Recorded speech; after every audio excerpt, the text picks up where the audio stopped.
Hi guys, இதுக்கு முன்னாடி இந்த மார்னிங் வந்து க்ளீன் பண்ண வீடியோ அப்லோட் பண்ணியிருப்பேன். ஸோ இப்போ வந்து டேங்க் ஃபிட்டிங் பண்ணல தொடங்கிடலாம். ஸோ டேங்க் ஃபிட்டிங் பண்ணுறதுக்கு முன்னாடி டேங்க்கு ஹோல்ஸ் பண்ணிக்கலாம். ஸோ நான் வச்ச இடத்துல மட்டும் ஹோல்ஸ் பண்ணாதீங்க. நானே சும்மா வீடியோக்கோசரம் வீடியோ பிடிக்கணும்னு சொல்லி வச்சுருந்தேன். ஸோ சைடில் தள்ளி வச்சு ஹோல்ஸ் பண்ணிக்கோங்க. ஹோல்ஸ் பண்ணிட்டு முன்னாடி உள்ள சைடு போய் டேங்க் நிப்பில் ஏற்றிட்டு என்ன பண்ணேன்னா டேங்க் வந்து கொஞ்சம் அங்கேயும் கலீஜாக இருந்துச்சுன்னு தொடச்சி விட்டேன். மேலே வந்தோடனே டேங்க் வாஷர் போட்டு நெட்டு போட்டு நல்லா ஃபுல் டைட் வச்சுட்டேன். வச்சுட்டு முன்னாடி என்ன பண்ணேன்னா டஃப்லைன் எடுத்து வந்து போட்டு டஃப்லைன் அடிச்சுட்டு எஃப்டியை டைட் பண்ணிட்டேன். ஸோ எல்லா வீடியோவும் க்ளீனாக காமிக்கணும்னு நானும் நினைக்கிறேன். ஆனால் அது வந்து காமிச்சா ரொம்ப பெருசாக போயிடுது, நீங்கள் பார்க்க மாட்டீங்கன்னு தெரியும்.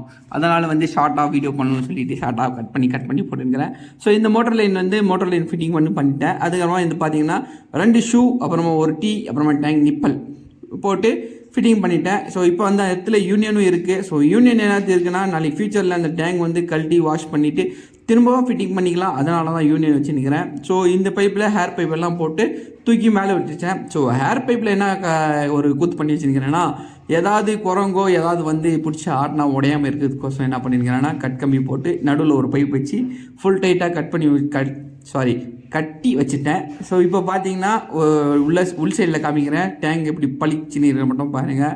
ஸோ டேங்க் நல்லா க்ளீன் ஆகிடுச்சு. ஸோ வர மணி நேரம் வெயிட் பண்ணேன். அதுக்கப்புறமா அண்ணா வந்துட்டார். ஸோ இது வந்து தண்ணி வண்டியிலேருந்து மேலே டேங்க்கு தண்ணி ஏற்றுறாங்க.